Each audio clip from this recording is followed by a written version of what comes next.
Hey guys, so today I want to talk about 10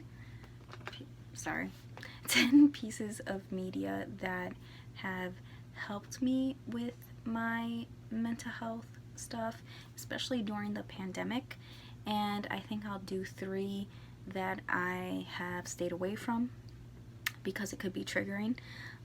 If you see me looking down, it's because my laptop's here and I have what I want to say and what I want to review. I have anxiety. I'm doing the best I can, and I kind of need to have this open to make sure that I don't forget, and I tend to go on tangents. So let's start. Let's just dive right in. And so one of the first, I think the first 5 will be blogs or webcomics. They were some of the first things that I encountered that talked about mental health, talked about depression or anxiety. It was some of the first things where I was like, oh my god, there's other people like me. There's other people that have struggles like I do.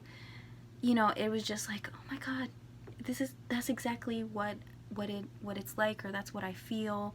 And they helped me so much with coming to terms with what I was feeling and what I was going through. So one of the first ones is the Bloggess. Right? She is a blogger. It's thebloggess.com, and she's had this blog for years. She still has it, and it's very cute to like I don't check in like all the time, but you know, you check in like maybe after a couple months, and like you see the progress that someone has made, and that's always really cute. So I had been following her for years, and she talks in depth about, you know, her struggles with depression, with anxiety. She's very sweet. Her name is Jenny Lawson, and she's built like this community of, you know, looking out for each other and making sure that you know, people could kind of like, it was a safe place to kind of talk about mental health struggles. And when I went, she's also written 2 books, and when I went to the mental health hospital because my depression and anxiety got to a point where I was like, oh, I may need some help. One of her books that was gifted to me was Let's Pretend This Never Happened, and I read it, and it was just, it helped a lot. I'll talk about that whole thing in another video, but having this book, it really helped a lot. And she's actually trying to open a bookstore now, which is really sweet. But she has a lot of blog posts that are just either talking about feeling depressed or feeling anxious or feeling hopeful, and how it's not, you know, the truth is it's not something that goes away. It's something that you have to adapt. It's something that you can definitely manage. It's something that you can definitely overcome.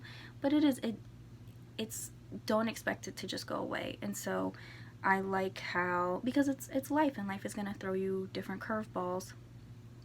And I just love how hopeful she is and how kind she is, and definitely one of the first voices that just helped me feel less alone.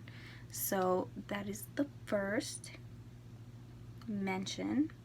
Now we're gonna go to the second one, and I had to Google how to say it.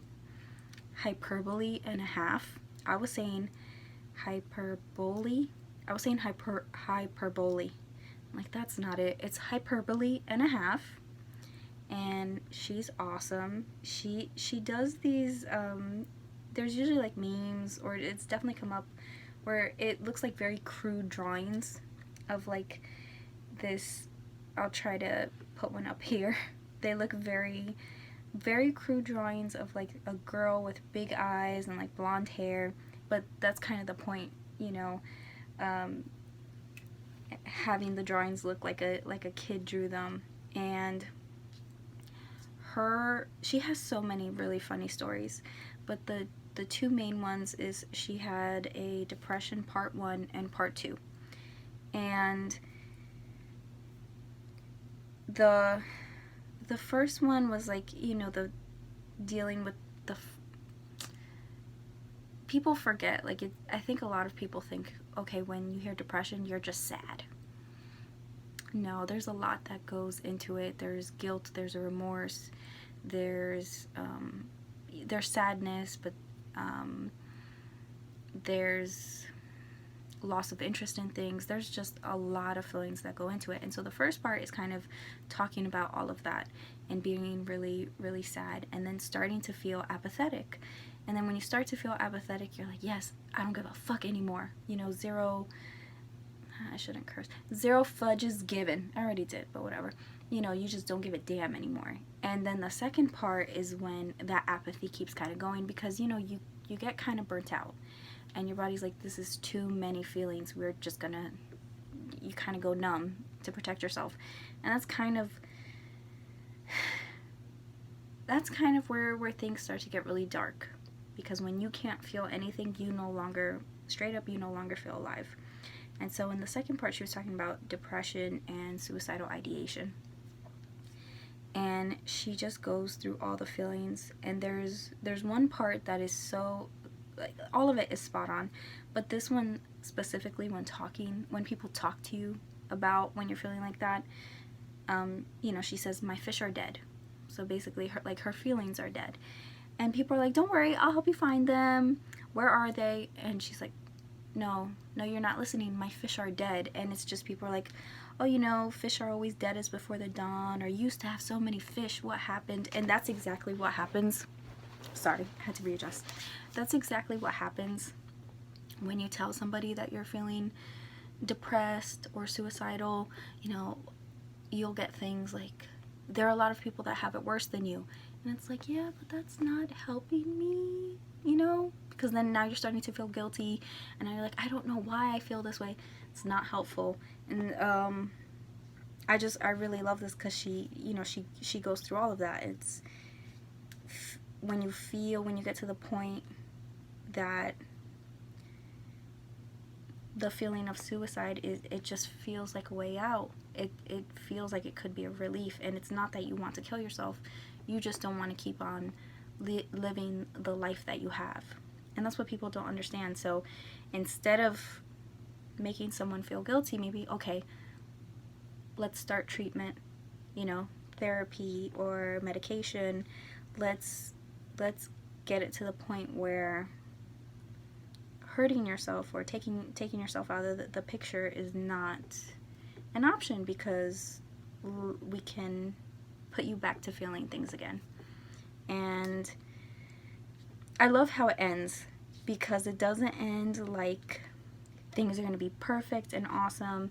It ends really lovely. I won't spoil it. I'm going to try to link everything down below, so if you guys have a chance, really check it out and read it. I think it's very helpful. But I do love how it ends, because it's not this like perfect, it's still hopeful, but it's not like everything is great, you know. It's hopeful but realistic, which I think is really important. So that's the second one. So now let's do, oh, and she also has a book out, Hyperbole A Half, Unfortunate Situations, Flawed Coping Mechanisms, Mayhem, and Other Things That Happened. And this book actually came out in 2013. So I haven't bought it. I have to buy it. And I think she also has another book coming out. She actually had taken a break from social media, and she recently, when I went back on her website, like, she had just posted an article, so it was so nice. I was like, oh my gosh, she's back. So that's exciting. But the book I just read was her first book, and I know that she's coming out with another book, Solutions and Other Problems. Oh, and you could get it now, because it hadn't come out for a long time. So I definitely recommend. I really like her. Okay, now let's do the third one. Okay, the third one is a blog called Steam Me Up Kid. And her name is Becky, She hasn't posted since 2011, but it's still up, and she has some posts that are just still so funny when I would feel really sad. And still, I'll go on her blog and I'll read the stories, and I'm laughing all over again. She has a very like crude, like dark sense of humor, but I really enjoy it. And she does talk about mental health issues. She does talk about grief, and because she had lost her dad, and it's just very funny. For me, you'll notice like the first 5, the biggest adjective, I'm going to use it over and over again, is it's very funny. Because for me, a huge coping mechanism has been humor. I know that if I can crack a joke, I'm okay. I've made it through to the other side, you know? Once I can laugh about it, I'm like, okay, that's just, the tension just kind of like slowly gets out, and it's like, I'm going to be okay. I'm going to be all right. So I definitely lean towards humor. That's a huge coping mechanism for me. And she has a lot of articles that are really funny. She has one where it's like, where I dabble in cyber terrorism. That's still one of my favorites. It's so ridiculous and crude and just like, it's just so funny. And I'm gonna link that down below. But I really like her. And yeah, you know, she hasn't posted in years, but the blogs are still there, and it's still really funny and enjoyable to read.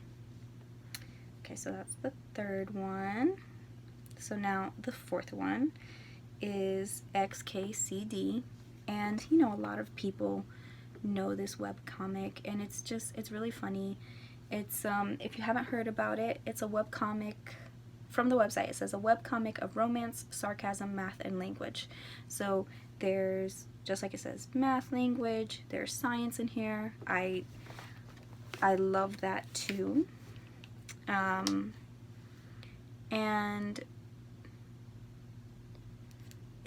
it deals with a lot of topics, so loss, positive attitude. You know how sometimes there is this overwhelming pressure to be positive and be happy, and it's like, it's okay to be sad, it's okay to be glum, it's okay. I think the positive attitude is not so much like, oh no, I'm just gonna force myself to be happy. Sometimes you do have to fake it till you make it, but sometimes it's like, you know what, I'm sad today, I'm not really feeling it, but tomorrow's a new day, and tomorrow it'll get better. So the positivity doesn't have to be, I have to feel positive. It's just kind of that hopefulness that things will change. Yeah, things kind of suck right now, but things will change. And I love this webcomic. And yeah, I don't go on it all the time, but it's always nice to check back and to see that they're still making things. They're still making posts, and it's very sweet. I also love when they talk about love and romance, because it's not, I don't like things when they're too mushy. You know, I am a romantic person, but I don't like too mushy, and I just really like how they talk about it. So I definitely recommend, and I'll link some below. There's one, and it's about YouTube comments. That's really funny, and I'll link that one because it's good. Okay, so now the fifth one, and most people do know this if you've been on the internet.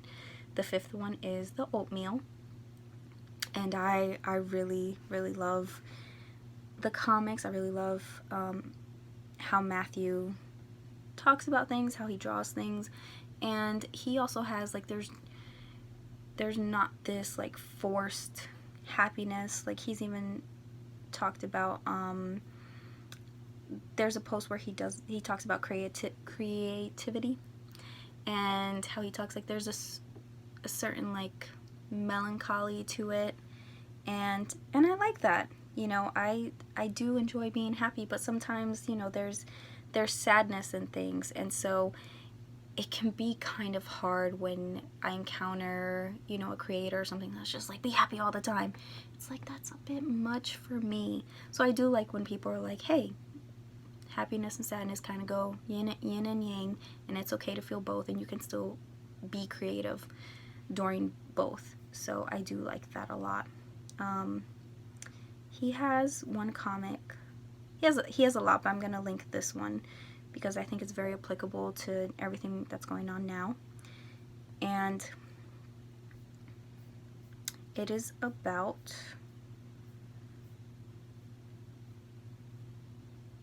sorry, give me a second.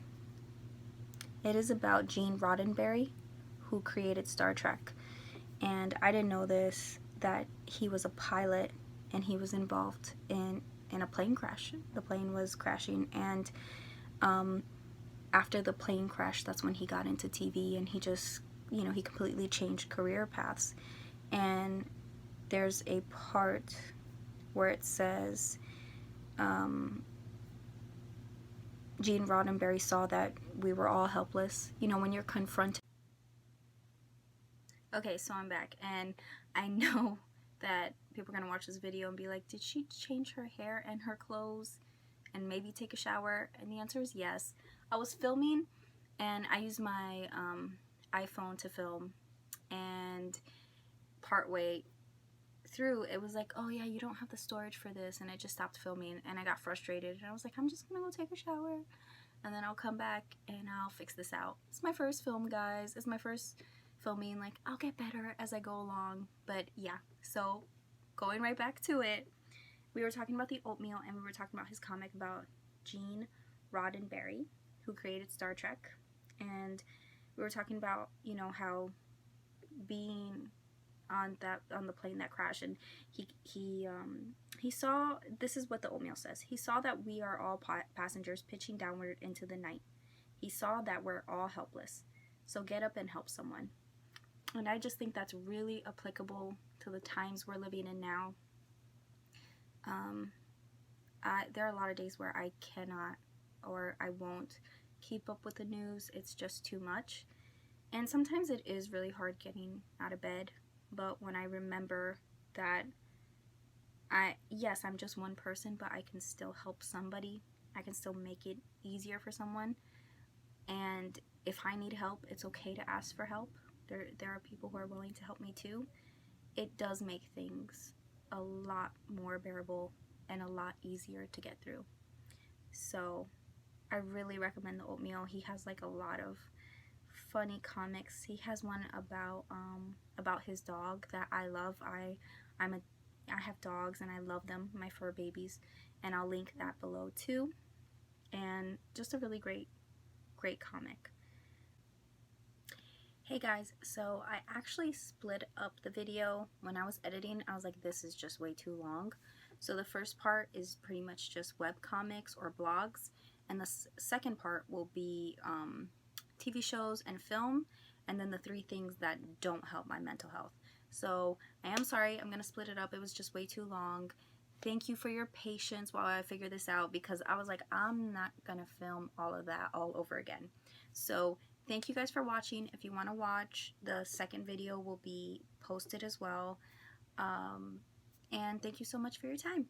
I hope you have a great day and take care.